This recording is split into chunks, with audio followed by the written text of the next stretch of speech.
We're back with another Metabolic Elite podcast.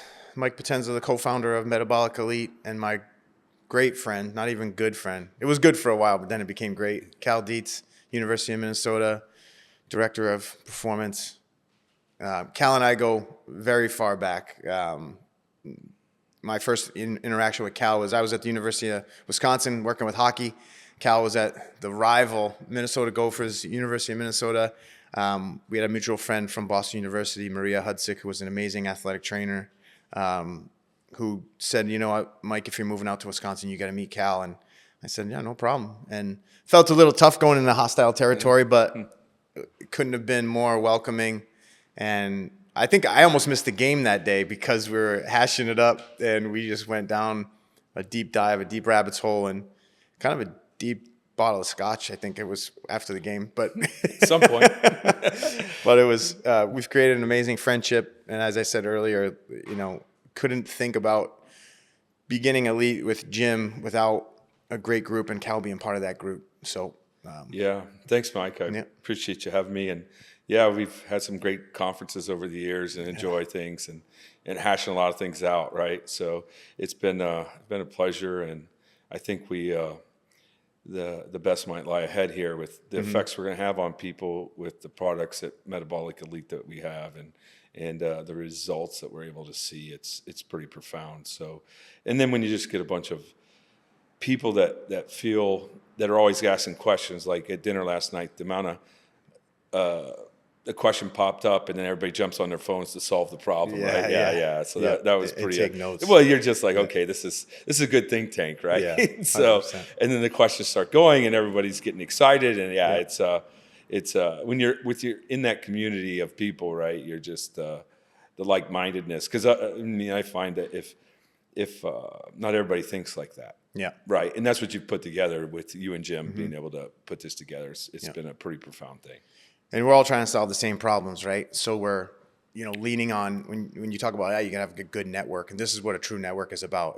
It's not necessarily part of it's going to look for an answer and learn your answer and see what's out there in the research, but your friends, your colleagues out there, like case in point, this. How many times have I called you and say, "What do you think about this?" And I'm experiencing this. Have you seen this? And you need that network. You need to lean on it. And this is most certainly what we've established and had going on for years. Yeah, right. The problem with just your normal job is that you're so busy, right? So you can't have all these experiences, So when you come together like this with a large group of people that have multiple experiences and aren't afraid to hoard ideas or hoard information, you know what I mean? They're willing to openly share it. And then you realize how much more you can get done, right? And just understand not even what they know, but the thinking process is often like not consumed by people. Like, hey, he came to this conclusion because of this, this, and this, right? Yeah. Like that's the really good stuff. Yeah. Yeah, and then you can find principles, because often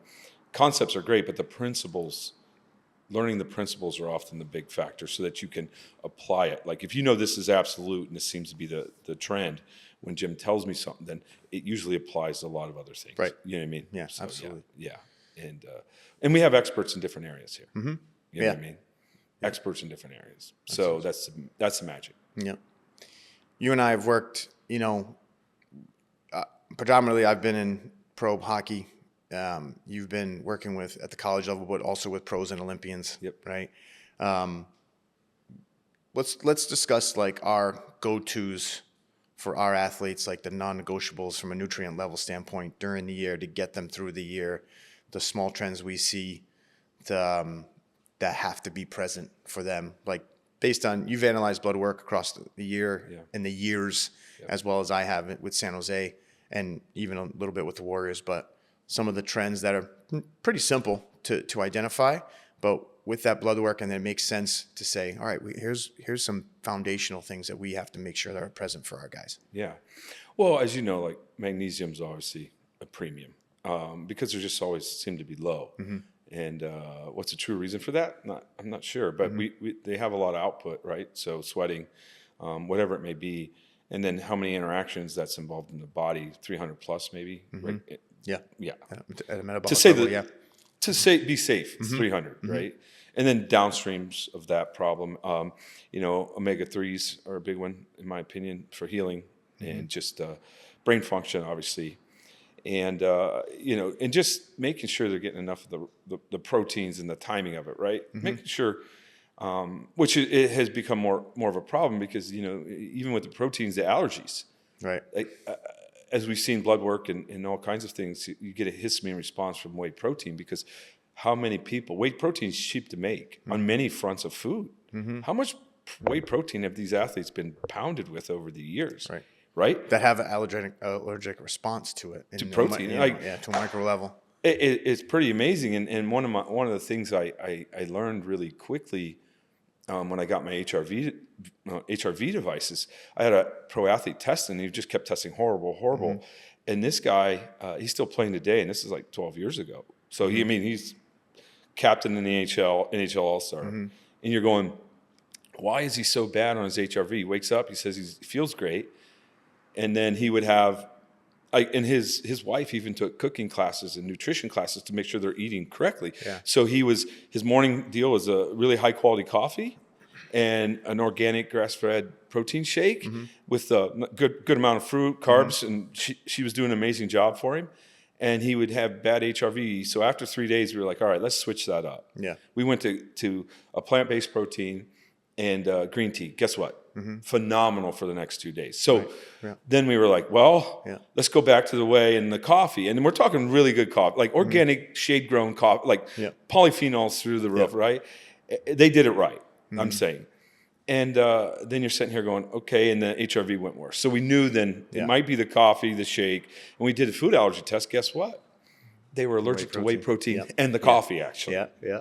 And then everything that they were eating was what they were allergic to. So then we realized there was, at least for him, a gut problem. Yeah.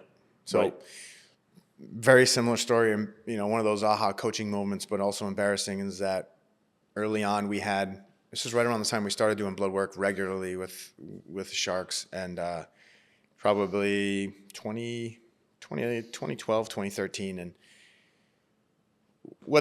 we have a standard of body fat composition that we wanted to achieve, and what does a strength coach do at the time is like, all right, you're 12, we need extra conditioning, we need extra this, extra that, we'll look at your diet, not knowing the inflammatory response that we were getting from, what am I giving them after workouts? Whey protein, right? And so now I'm chasing tail, but I'm also making them more exhausted, creating a more acidic environment, creating more, delayed onset muscle soreness. So histamine response, right? Which increases and like the water structure in your body. Right? Yeah, it's just go. Yeah. So we do food intolerances test.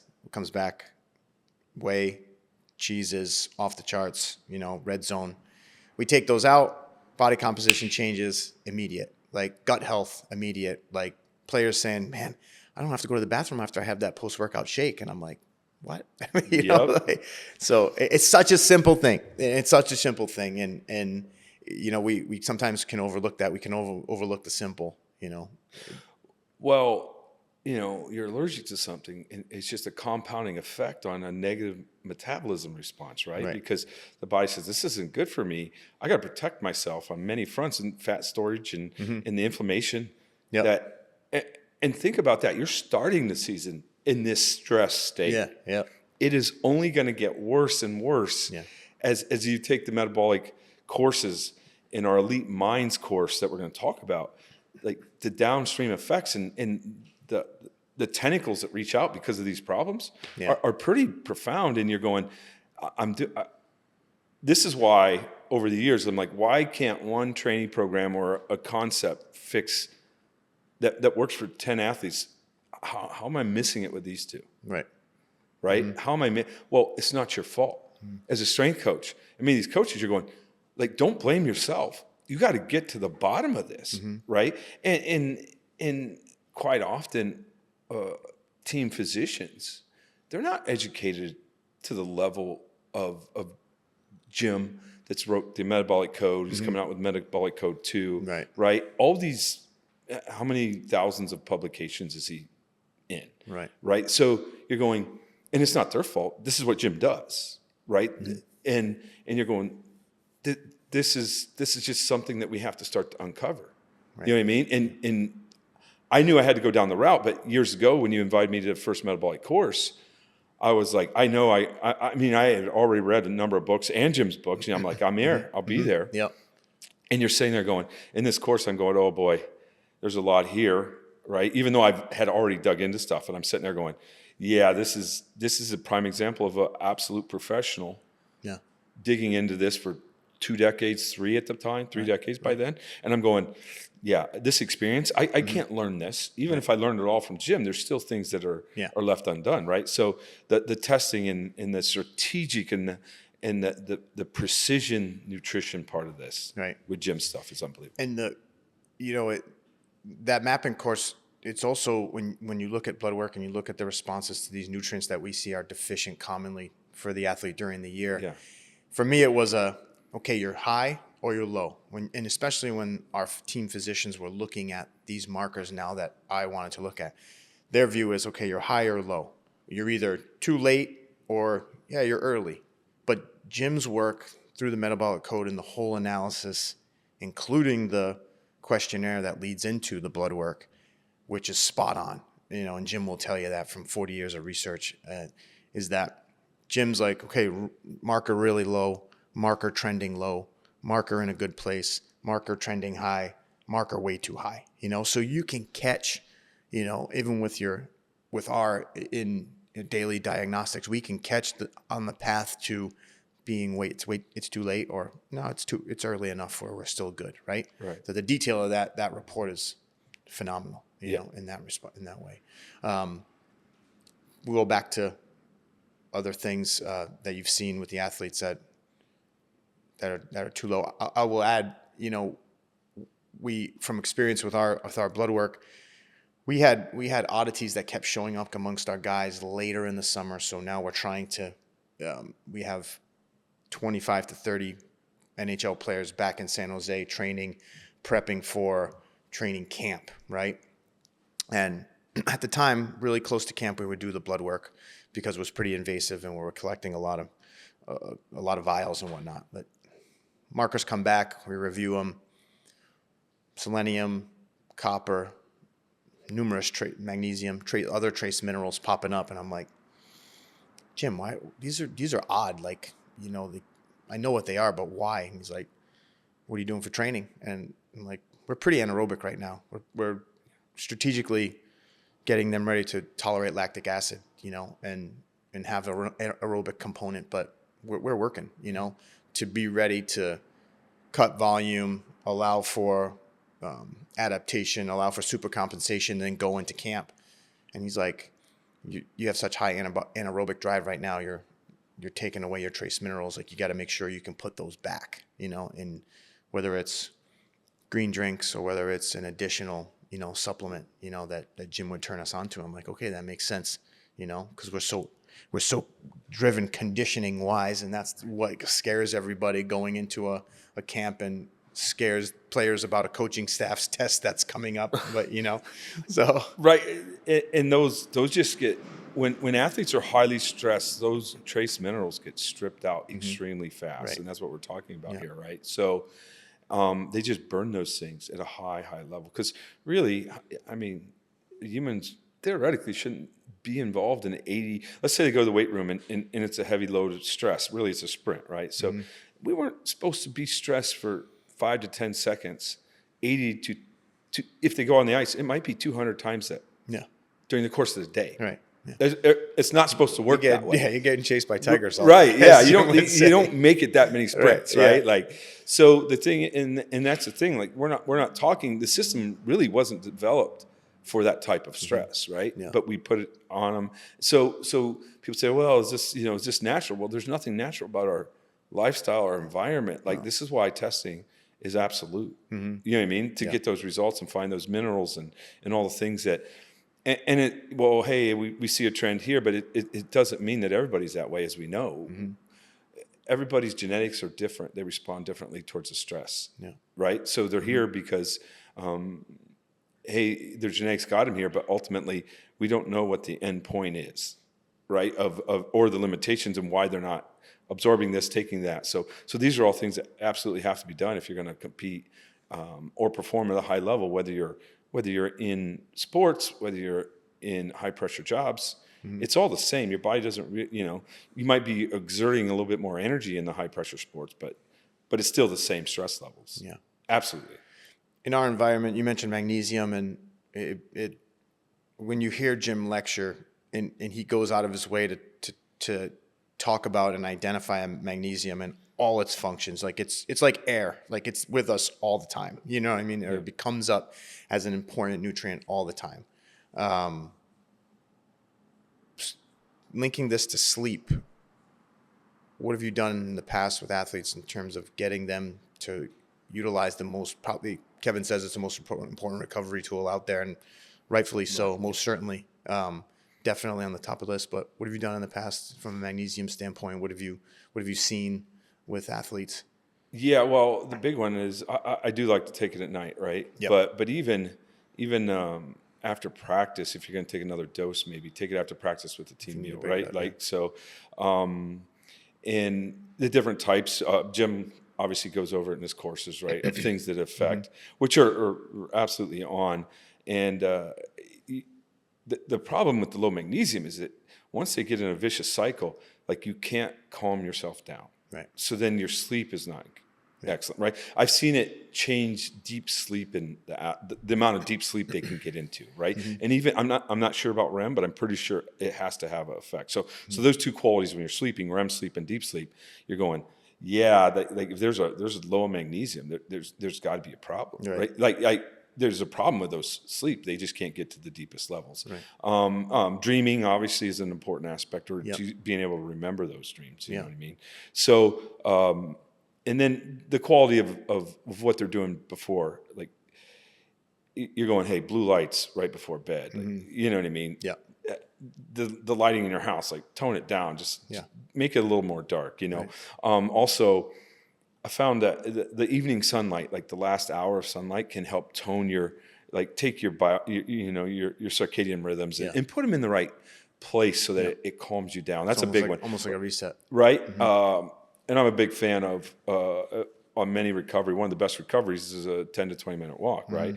So then how do we place that in? Where, okay, make sure you eat your dinner, and then after dinner sometime, get that evening walk in, getting your eyes on that evening sun, right? So, right. I do the same thing in the morning. I tell them once they get up, try to get in that evening walk. Right. We've been doing that for years. Yeah. We looked at circadian rhythms, actually from a Russian doctor that defected from the Soviet Union. He had 2 PhDs and an MD, so he had 3 doctorate degrees, right? And that was a big one. He was looking at, and the reason they studied that in the Soviet Union was because the astronauts would go into space, and they just found that they were just so messed up from that. Yep. So they started looking into it, and he led me to some things that weren't published, obviously, and now they've found them all, but like that was 18, 20 years ago. Yeah. He was a great doctor. He actually oversaw Chernobyl. His name was Viktor Koschev, right? He was communism. A funny story, when I went to see him, he wasn't very friendly to people, or just didn't say much, right? Yeah.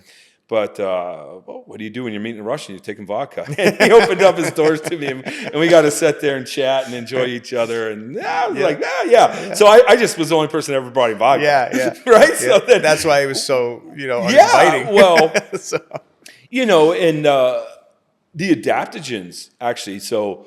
I had known of adaptogens, right, and was using some at the time. But Victor was literally the guy that would sign off. So he oversaw.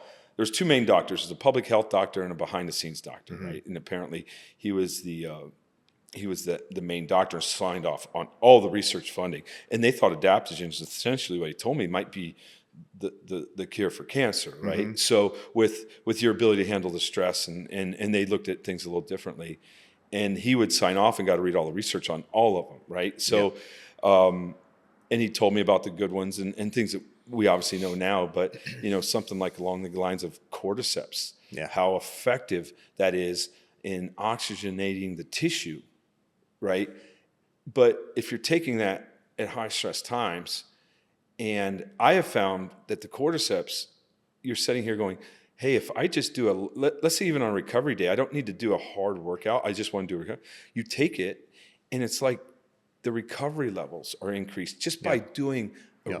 a light aerobic workout, sauna even, with these cordyceps. Right. Your heart rate jumps up to 130, 140, maybe even, right? In the sauna, you get more recovered. So him leading me down that path about how important the adaptogens were, because of the space program, they were using it to stay in space longer. That was their hopes. Yeah. You know what I mean? So all this research, and then they found the athletes got profound results from it. Yeah. So all that research that they did, and they spent, millions years ago, which would be hundreds of millions nowadays, but we're talking the 60s and 70s. So I got well versed with him, and I don't know why he liked me, but he did apparently. So vodka was the reason. Yeah. But, you brought gifts. You're a friend. Wow. Yeah. Right. So it was a awesome resource, but we experienced some interesting sleep challenges in pro sport, right? You know this, and you're pros you're college athletes who go on to be pros, and probably you have a direct line, the hotline to Cal if things are needed, I bet. But, it's such an oddity, right? You ramp up when your circadian rhythms are trying to bring you down, you ramp up to go under bright lights, high stimulus, ungodly stimulus that you want to go, you're performing, your entertainment. Yeah. It's almost not sport, it's entertainment because of the intervals that you do at 82 games that we experienced in basketball and hockey. And then I can't even imagine baseball, but at the same time, so their athletes are coming in caffeinated, stimulated. And now it's like, okay, how quickly can they, because the button doesn't shut off. I mean, on average, of all the players that I've worked with over the years in 2 different sports, they'll get to bed, 7 o'clock game, 3, 2:30, 2 o'clock at best, commonly 3, 4 o'clock in the morning. And then you turn it around to a 9:30 breakfast bell downstairs in the lobby, or practice the next day. So it's really inefficient, So we've always gone to, magnesium, theanine to calm the nervous system, 5-HTP to calm that nervous system, maybe even a little bit more, so it can kind of get guys to maybe blunt the effect of caffeine that they've gone into the game with, but also to just help them downregulate and stay away from their phone, stay away from the blue light, those types of strategies, cool the room in a certain way so it's comfortable, so your body can, adapt to a temperature that's more relaxing, right? So we've had some great responses to those types of nutrients, and Jim along the way has most certainly helped us with, okay, what can be downregulating at that time, right? I know, because be perfectly honest with you, and you know this, like Ambien ran its course, and I didn't see much of Ambien in the NBA at all, but I know in hockey, and I've heard in baseball, like it's out there, like guys are trying to use it, but that synthetic can screw up what happens the next day as well. So it's not good quality sleep, right? And I would argue, and I don't know the research on it, but if you're taking Ambien, how does that affect testosterone levels? You're still not sleeping. Yeah, well. Exactly. So you're not. We know sleep affects it, right? You're not getting those deep realms of sleep. And you get to see the trends. Like I think if you could elaborate maybe a little bit, Mike. Let's say you're in a good spot at the beginning of the season, but or let's say you start the season in a roughly bad spot, not sleeping well. Mm-hmm. How bad is it if you don't address all these issues by the end? Right. We've seen 300 to 500 points drop in testosterone levels in blood work from October to February. And we've seen those even more immediate into late November on a second. We do blood work about 4 times a year at our best and at our least, because of the craziness of the schedule. We'll do it 3 times. So that second time sometimes was like late November, early December. So then we saw even an initial plummet of testosterone levels, and that could be a lot of things, but poor sleep mostly noted 100%. Well, and the effect of that. So you're saying you got a guy at 600-700, and he ends up being 300? Yeah. Right? Yeah. In a professional sports season. In the highest performing level pressure in the level. World. Yeah. Yep. There's Mike, I don't know if you've looked at the statistic, but there's no way he doesn't get injured more. Yeah. Right? Right. Or his output is just completely flatlines, There's no possible way to perform at the highest level. Yeah. Which, in this sense, with these elite athletes, costs them money. Yeah. Whether it's the next contract, right? Whatever it may be. Seriously, And then, everything piles on top of each other. So if you're low on energy when you're trying to perform at the game, do you think you magically have energy when you go home to be with the family and the kids? Right.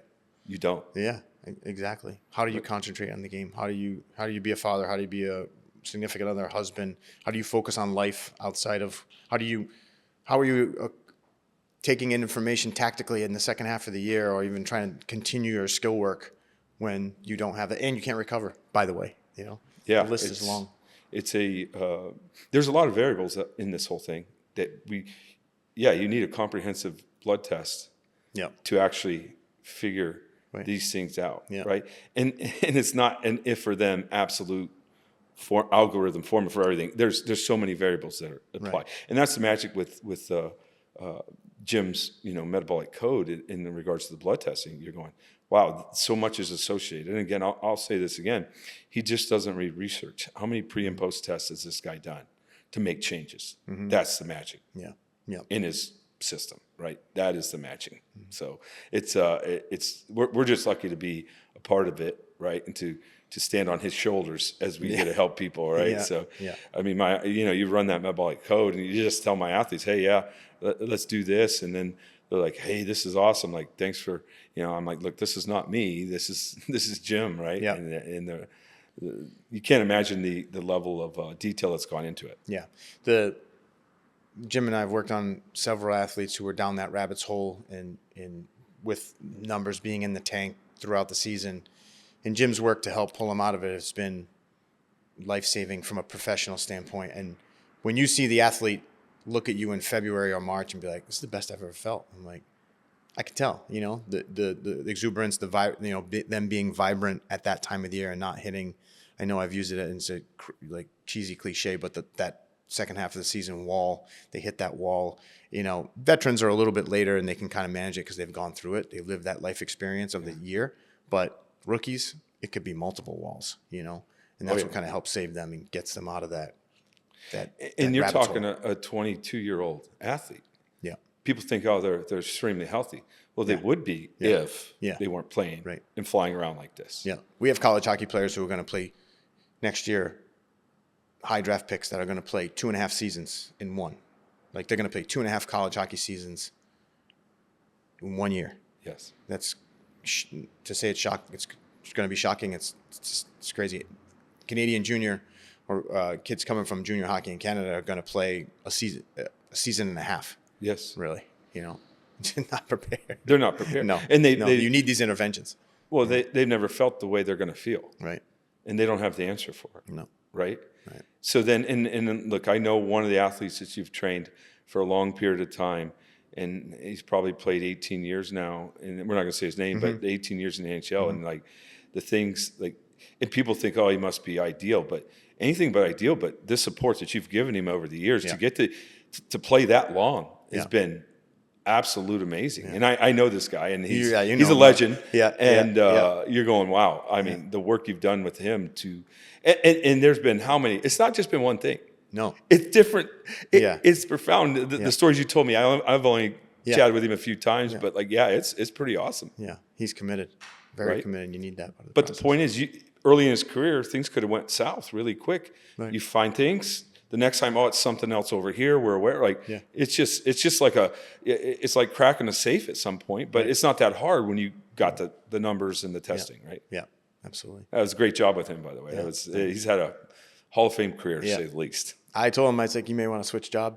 I don't think you're gonna make it, but I've been known to be wrong. Yeah, he could. He could if he wanted to. But he could do whatever he wants. He's been a blessing to work with and obviously build a friendship with. So absolutely, it's great. Absolutely, man.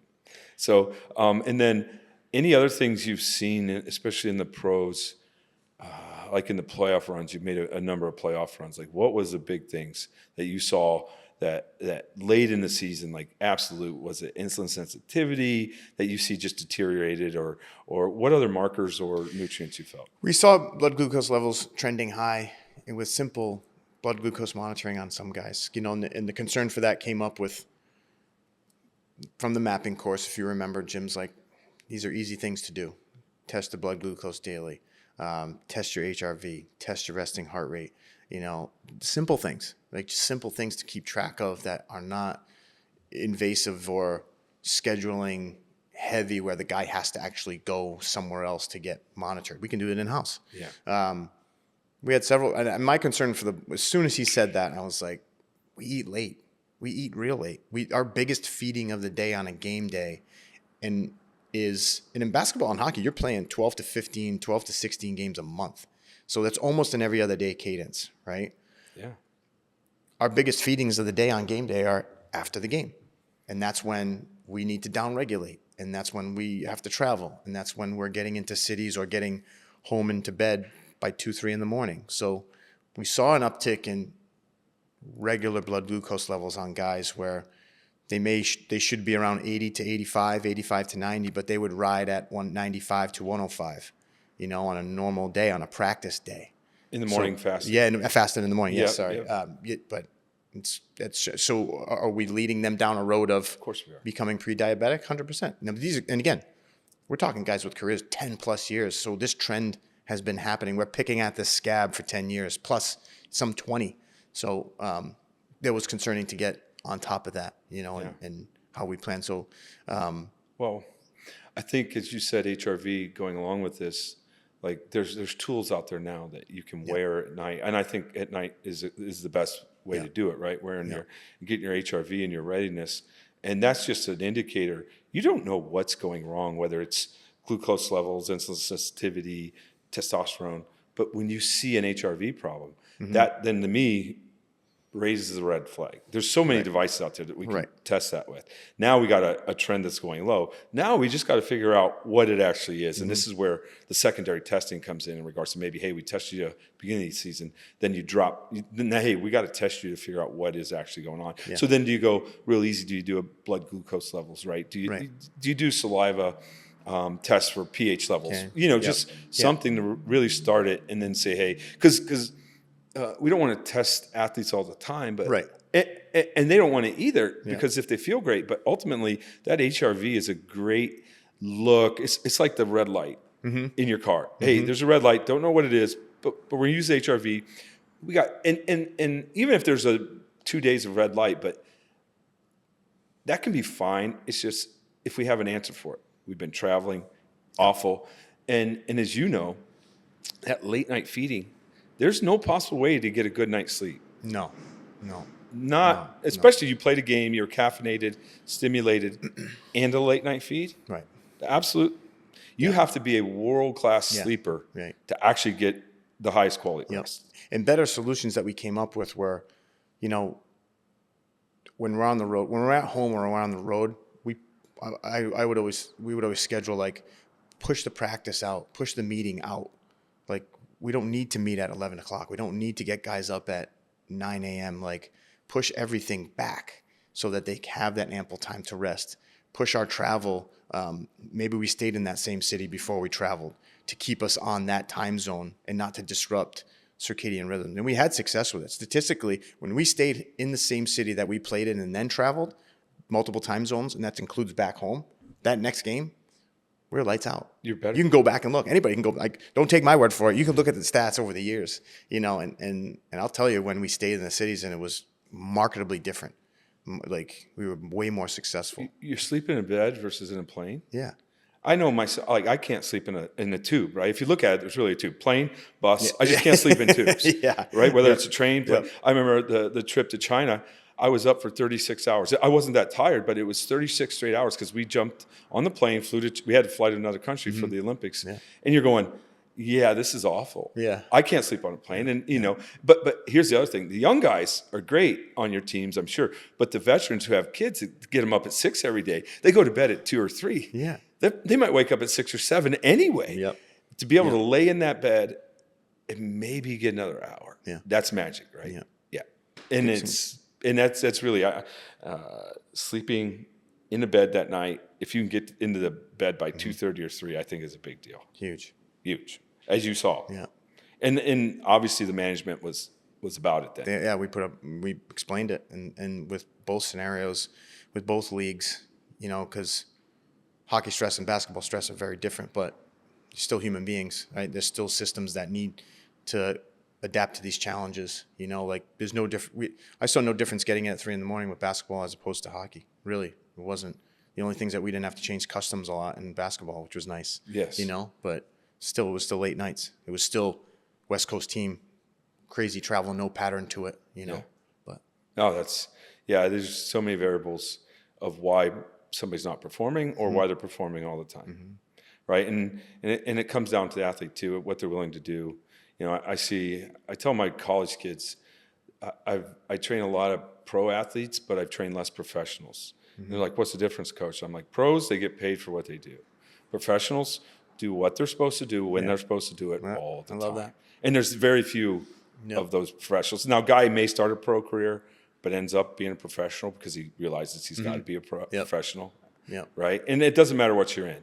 Whether you're in another field or not, there's differences of being a professional, right? Yeah. So that's something that kind of ends up on them, but you're helping guide that. Yeah. That's a great analogy. And your success over the years has been unquestionable on that.